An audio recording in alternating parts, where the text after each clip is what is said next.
Сегодня Ради Хабиров навестил одного из двух оставшихся в живых кавалеристов Башкавдивизии. 102-летний ветеран сейчас проходит лечение в госпитале.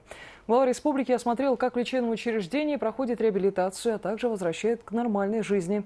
Эта тема стала ключевой на очередном здравчасе в правительстве. Обо всем по порядку в материале нашего корреспондента. Двое, говорит, осталось у нас в республике. Утри, пожалуйста.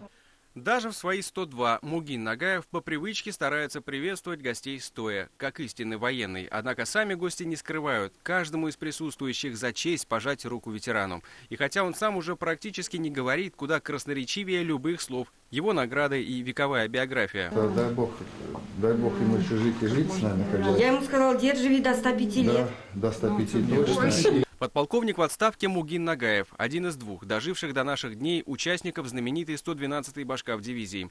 Под ее знаменами прошел весь боевой путь. Дважды представлен к званию Героя Советского Союза. Однако оба раза звания не дали. При этом грудь украшают ордена Ленина, Красной Звезды и Красного Знамени. И что немаловажно, всю жизнь он был примерным семьянином. Со своей супругой они в браке уже 55 лет.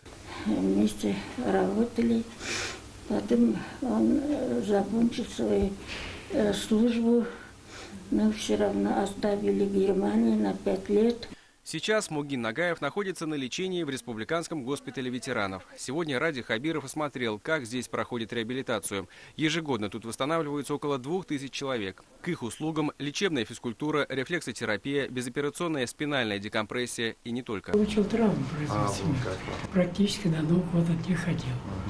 Был неходячий, лежачий. Куда поступил находящий? Да. А сейчас вот это сейчас ходите, да? я уже человек. Здесь ставят на ноги людей, почти потерявших надежду после тяжелых травм и инсультов. Ради Хабиров рассказал, что очень впечатлен увиденным. Однако по республике это, по сути, единственное место такого уровня. У нас как таковых реабилитационных центров отдельных нет. Есть реабилитационные отделения.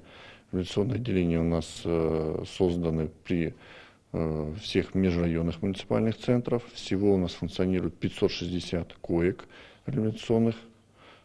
И работает у нас более 30 мультидисциплинарных команд. В прошлом году реабилитацию в круглосуточных стационарах получили более 12 тысяч пациентов, в дневных – почти 3500. На здравчасе глава Башкортостана дал распоряжение подготовить программу развития реабилитационных центров. Придете ко мне в рабочем порядке, мы посмотрим, что мы в состоянии сейчас реализовать, что нет. Но точно говорю, какие-то деньги, и даже начиная с 2020 года, я готов там реализовать. Возьмите какой-то реабилитационный центр у нас.